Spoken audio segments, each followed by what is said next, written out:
So, very good morning to all of you. Welcome to Chinmay tutorials. Guys, हम लोग अपनी यहाँ पे मैराथन कर रहे हैं जिसमें हम लोग हर चैप्टर को बड़ी शॉर्ट तरीके से करा रहे हैं. शॉर्ट का मतलब ये नहीं है कि टॉपिक्स छुड़ाए जा रहे हैं, टॉपिक्स कुछ नहीं छुड़ाए जा रहे, सब कुछ कवर्ड है. बट हम यहाँ पे आप लोग को थोड़ा फास्ट फॉरवर्ड पढ़ा रहे हैं, सब कुछ पढ़ाएंगे, लेकिन लास्ट मिनट रिवीजन के लिए आप ये 10 आवर्स की वीडियो जरूर देखो, जिससे आप लोग का जो पूरा EBCL है वो 10 आवर्स में कंप्लीट हो जाएगा. तो गाइस, हम लोग ऑलरेडी काफी सारे चैप्टर्स की कर चुके हैं मैराथन. आज हम लोग स्टार्ट करने वाले हैं बेनामी ट्रांजैक्शन एंड प्रोहिबिशन एक्ट 1988. हम ऑलरेडी हो गए लेट. अब किसी का नहीं करना है वेट. बेनामी ट्रांजैक्शन एंड प्रोहिबिशन एक्ट 1988. तो गाइस, हम लोगों ने इसमें क्या पढ़ा था कि सबसे पहले बेनामी होता क्या. बेनामी प्रॉपर्टी के लिए हमने कहावत करी थी. क्या? तू प्यार है किसी और का, तुझे चाहता कोई और है. तू प्रॉपर्टी है किसी और की, तुझे मांगता कोई और है. हाँ, बिल्कुल यही बात है. क्या? यहाँ पे प्रॉपर्टी होती है एक पर्सन की जिसको हमने नाम दिया था भोला, लेकिन इस प्रॉपर्टी को किसके नाम पे कराया जाता है? प्रॉपर्टी को नाम पे कराया जाता है दूसरे बंदे के नाम पे. क्यों? जब हम लोग को बस इतना ज्यादा पैसा हो जाता है कि हम अपने नाम पे बहुत सारी प्रॉपर्टीज नहीं करा पाते, क्योंकि हमें पता है कि अगर हमने अपने नाम पे बहुत सारी कराई तो IT डिपार्टमेंट हमारे ऊपर आ जाएगा. तो ऐसे में हम लोग दूसरे के नाम पे प्रॉपर्टी करा देते हैं. तो भोला ने जब रामू काका के नाम पे प्रॉपर्टी कराई तो रामू काका बन गए उस प्रॉपर्टी के लीगल ओनर, लेकिन रियल ओनर तो भोला था. सारा पैसा तो भोला लगा रहा था. बेनिफिशियरी, बेनिफिट कौन उठा रहा था? भोला उठा रहा था. ऐसे ही भोला ने अपनी एक फेक ID और पास का बनवाया और एक लड़की को बनाया. कौन? ग्रेट अंजलि अंबानी. और इस ग्रेट अंजलि अंबानी ने भी जो प्रॉपर्टी ली उससे फायदा कौन उठा रहा था? भोला उठा रहा था. ऐसे ही भोला ने अपनी एक प्रॉपर्टी ली और अपने वाइफ के नाम पे कराई. तो क्या ये भी बेनामी है? तो देखो, वाइफ के नाम पे कराना बेनामी नहीं है, बाकी इनके नाम पे बेनामी है. ये मैं आपको पढ़ाता. अब फिर मैंने आपको पढ़ाया था बेनामी नेमलेस, जिसपे किसी का नाम नहीं हो वो होता है बेनामी ट्रांजैक्शन जिस पे किसी का नाम नहीं. वन पर्सन पे फॉर प्रॉपर्टी. पे किसने किया था? पे किया था भोला ने. But property is held by somebody else. पर प्रॉपर्टी का जो फायदा है, बेनिफिशियर है, वो कौन उठा रहा है? कोई दूसरा है. बेनामी प्रॉपर्टी मैंने आपको बताया था पहले सिर्फ 9 सेक्शन हुआ करते थे, कोई ऐसे रूल्स नोटिफाइड नहीं थे. पर अब 63 सेक्शंस हो गए हैं और 9 ओल्ड, तो टोटल 72 सेक्शंस हो गए. 1 नवंबर को ये नोटिफाइड हुआ था 2016 में. और 1 नवंबर को क्या आता है? हमारा ऐश्वर्या राय का बर्थडे. चलो खैर, वो तो अलग ही है. फीचर्स. बेनामी ट्रांजैक्शन एंड बेनामी प्रॉपर्टी क्या बताता है? देखो, 3 चीजें ये ले डाउन करता है. कॉन्सिक्वेंसीज ऑफ एंटरिंग इनटू बेनामी ट्रांजैक्शन. अगर हम बेनामी ट्रांजैक्शन में एंटर्ड होंगे तो हमारे ऊपर क्या कॉन्सिक्वेंसीज होगी. प्रोसीजर टू डिटरमाइन बेनामी ट्रांजैक्शन. बेनामी ट्रांजैक्शन को बताने के क्या प्रोसीजर्स है और पेनल्टीज क्या लगेंगे हमारे. फिर हमने एम्पावर्ड किया था 2 चीजों को. सिविल के, ये जो केस होता है वो सिविल केस होता है, क्योंकि आपने किसी का मर्डर थोड़ी किया भाई, सिर्फ प्रॉपर्टी तो अपने नाम पे कराई है. और एपीलेट ट्रिब्यूनल भी यहाँ पे है. फिर हमने पढ़ा था कुछ डेफिनेशन पार्ट. तो व्हाट इज बेनामी प्रॉपर्टी क्या होती है? बेनामी प्रॉपर्टी क्या होती है? Property which is subject matter of बेनामी ट्रांजैक्शन. जो बेनामी ट्रांजैक्शन में प्रॉपर्टी ली गई है उसको बोलते हैं बेनामी प्रॉपर्टी. और प्रोसीड फ्रॉम सच प्रॉपर्टी, उस प्रॉपर्टी से आने वाली इनकम. जैसे कि प्रॉपर्टी है 10 करोड़ की, प्लस उससे आने वाली इनकम अलग से है 2, तो दोनों ही बेनामी हो जाएंगे. 10 करोड़ प्लस 2 करोड़, दोनों के दोनों क्या कहलाएंगे? बेनामी कहलाएंगे. सेकेंड डेफिनेशन हमने पढ़ी थी बेनामीदार वो इंसान होता है जिसके नाम पे प्रॉपर्टी की जाती है. तो बेनामीदार कौन होता है? बेनामीदार कोई भी इंसान हो सकता है, पर्सन, फिक्टिशियस पर्सन. और फिक्टिशियस पर्सन कौन होता है? Great Anjali Ambani. In whose name benami properties transferred, जिसके नाम पे बेनामी प्रॉपर्टी खरीदी गई. Purchase property for the benefit of beneficial owner. लेकिन इसके बेनिफिट्स कौन उठाने वाला है? Beneficial owner. अभी बेनिफिशियल ओनर कौन है भाई? Third definition. तो बेनिफिशियल ओनर है person who is taking benefit from benami property. वो इंसान जो बेनामी प्रॉपर्टी से बेनिफिट उठाता है उसको बेनिफिशियल ओनर बोला जाता है।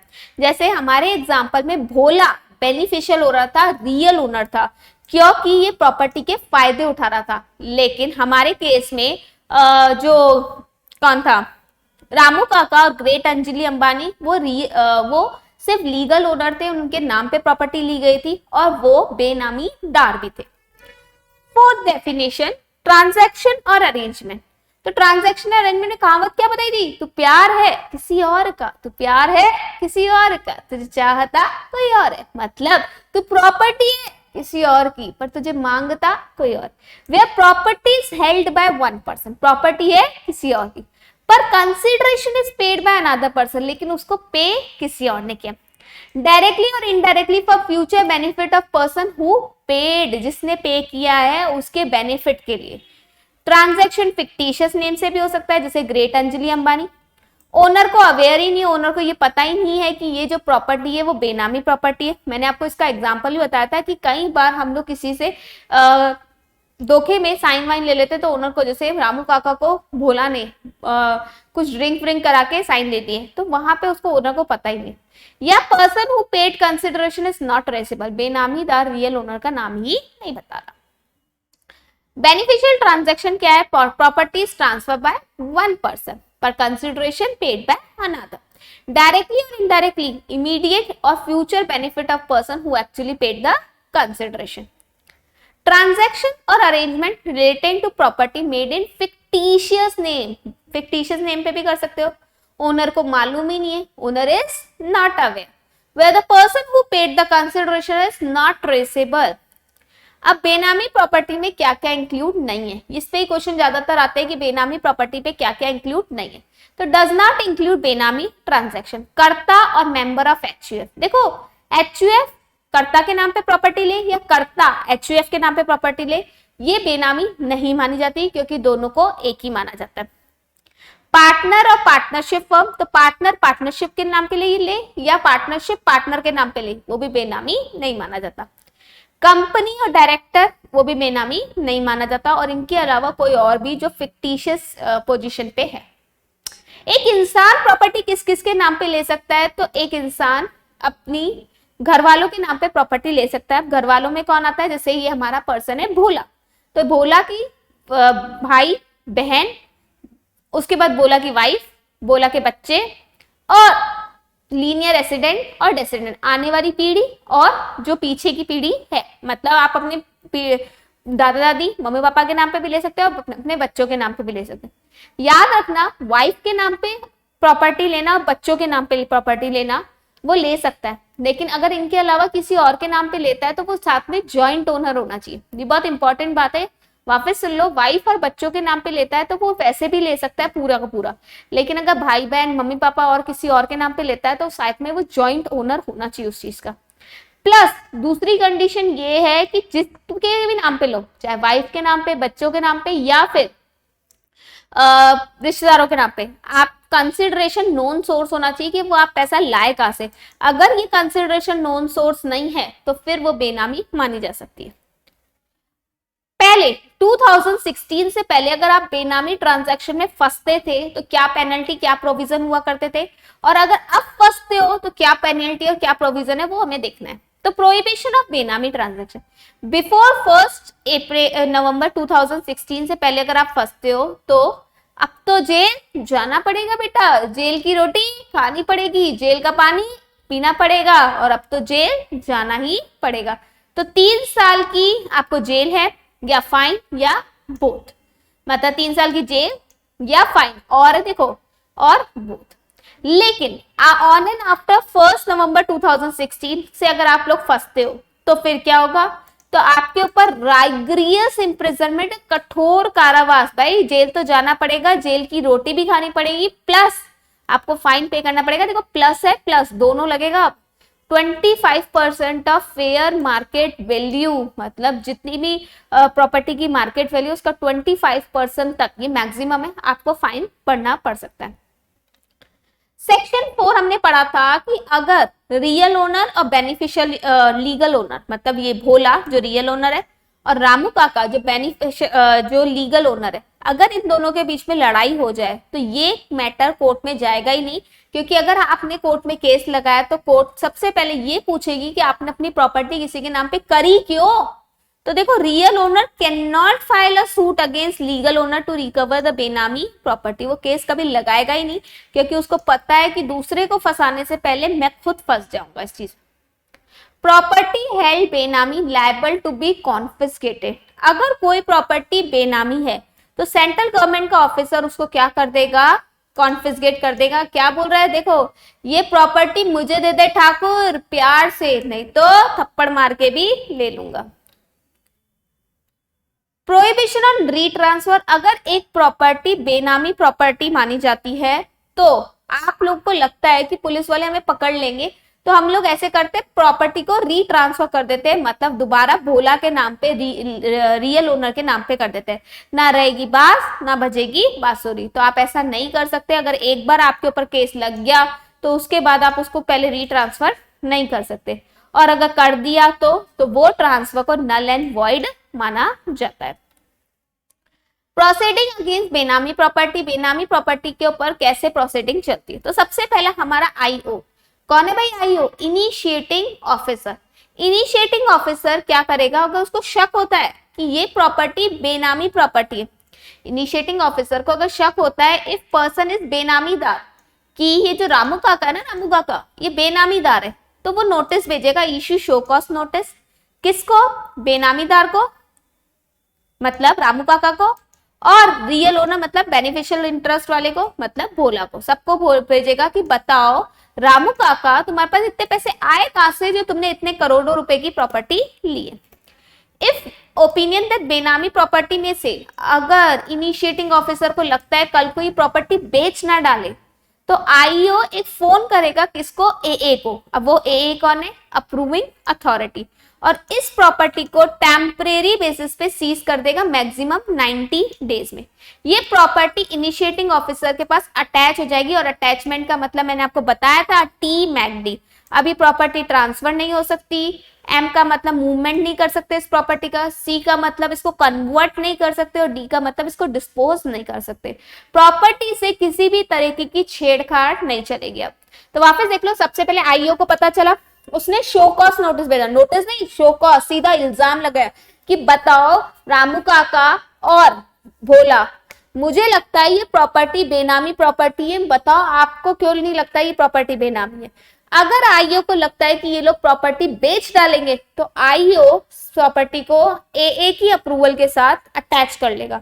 अटैचमेंट का मतलब टी मैकडी होता है, टी का मतलब ट्रांसफर, एम का मतलब मूवमेंट, सी का मतलब कन्वर्जन, और डी का मतलब डिस्पोजल।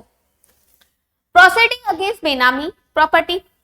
इनिशिएटिंग ऑफिसर उस 90 डेज में इन लोगों से सारे डॉक्यूमेंट्स मांगेगा और फिर नोटिस ऑर्डर इशू करेगा। सारे डॉक्यूमेंट्स को देखने के बाद वो क्या ऑर्डर पढ़ सकता है? Continue with the attachment of the property if the property was provisionally attach.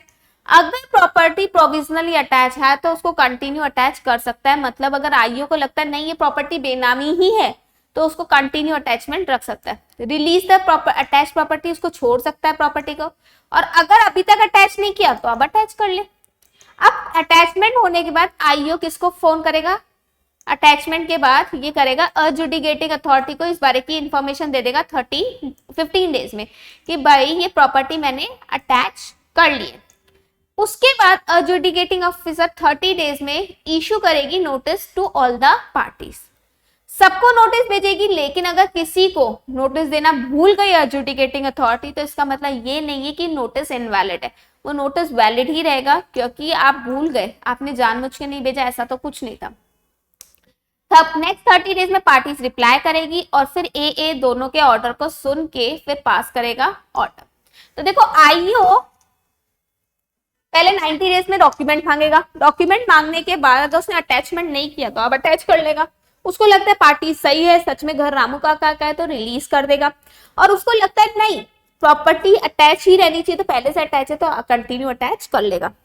Next 15 days में आईओ ये बात किसको बता देगा? एडजुडिकेटिंग अथॉरिटी को, और वो एडजुडिकेटिंग अथॉरिटी पार्टीज को नोटिस भेजेगी नेक्स्ट 30 डेज में। पार्टीज को सबको नोटिस भेजा जाएगा, लेकिन किसी को नोटिस देना भूल गए तो इसका मतलब ये नहीं है कि ये नोटिस नहीं है, मतलब वो नोटिस वैलिड ही माना जाएगा। नेक्स्ट 30 डेज में पार्टीज रिप्लाई करेगी और AA पास करेगा order on the basis of reply and document. IO कौन होता है? आईओ होता है असिस्टिंग कमिश्नर या फिर डेप्यूटी कमिश्नर। आईओ क्या होता है? असिस्टेंट कमिश्नर या फिर deputy commissioner. Manner of serving notice, देखो अगर इंडिविजुअल है तो उसको नोटिस भेजा जाएगा, एक्यूएफ है तो कर्ता को भेजा जाएगा, और अगर कंपनी है तो डायरेक्टर को भेजा जाएगा, सोसाइटी है तो ट्रस्ट को भेजा जाएगा, प्रिंसिपल ऑफिसर को भेजा जाएगा। ए पास करेगा order to confiscate the property after giving the opportunity of being heard. ठीक है, तो ए ऑर्डर पास करेगा जब कि प्रॉपर्टी को अटैच करना है नहीं करना है, पहले दोनों पार्टीज को बोलने का मौका देगा, मतलब आईओ को भी और बोला और रामुका को। आफ्टर कॉन्फिस्केशन प्रॉपर्टी किसके पास चल जाएगी? सीजी की हो जाएगी वो प्रॉपर्टी। फ्री फ्रॉम एनकम्बरेंसेस, में किसी भी तरीके का बर्डन नहीं रहेगा। No compensation shall be payable in respect of such confiscation, और सीजी इसके बदले में आपको कोई कंपनसेशन नहीं देने वाली। प्रॉपर्टी अटैच परमानेंटली कॉन्फिस्केट करने के लिए कौन जाएगा? एक बंदा अपॉइंट होता है जिसको हम बोलते हैं एडमिनिस्ट्रेटर। अपॉइंट करेगा कौन? सीजी, और नोटिफाई कर देगा इनको ऑफिशियल गैजेट में। एडमिनिस्ट्रेटर प्यार से प्रॉपर्टी लेने जाएगा, प्यार से मांग रहा है प्रॉपर्टी दे दो, वरना थप्पड़ मार के भी ले लेगा।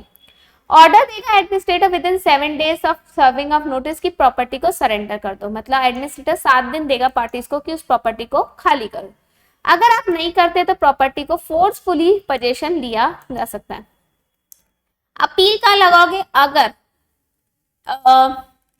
एडमिनिस्ट्रेटर या फिर जैसे AA ने, एडजुडिकेटिंग अथॉरिटी ने आपको जो डिसीजन सुना है, अगर आप उससे परेशान हो तो आप अपील लगाओगे appellate authority appointed by CG. CG appellate authority appoint करता है उसके पास। कितने दिन में अपील लगाओगे? 60 डेज में। और अगर एपीलेट अथॉरिटी से भी आप परेशान हो तो फिर आप अपील लगाओगे हाई कोर्ट में, लेकिन हाई कोर्ट पे घर घर की कहानी मत लगाना, सिर्फ क्वेश्चन ऑफ फैक्ट्स लगता है। Penalty for providing false information, अगर आप झूठा बोलते हो, चाहे कोर्ट में बोलते हो, चाहे AA से बोलते हो, चाहे आईओ से बोलते हो, तो आपके ऊपर राइग्रियस इम्प्रिजनमेंट, देखो वो वाली पेनल्टी तो लगेगी लगेगी। और इस चैप्टर में पेनल्टीज लर्न कर लेना इंपॉर्टेंट है, तो वो वाली तो लगेगी कि भाई आपको जेल भी जाना पड़ेगा और 25% मैक्सिमम फाइन भी करना पड़ेगा। लेकिन अगर आप झूठ बोलते हो तो ये एडिशनल पेनल्टी है 6 मंथ से लेके 5 ईयर्स तक की, तो आपको इम्प्रिजनमेंट है। साथ में 10% ऑफ फेयर मार्केट वैल्यू आपका क्या लगेगा? फाइन लगेगा। तो गाइस यहाँ पे ये चैप्टर कंप्लीट होता है, छोटा सा चैप्टर था और आई थिंक आप लोग को समझ में भी आ गया हो। 3 आवर्स का चैप्टर अगर आपका 20 मिनट्स 15 मिनट्स में हो रहा है तो और क्या चाहिए। तो इसको अच्छे से पढ़ो, अच्छे से अपने एग्जाम की तैयारी करो। आई थिंक आप लोग को समझ में आया होगा। Thank you.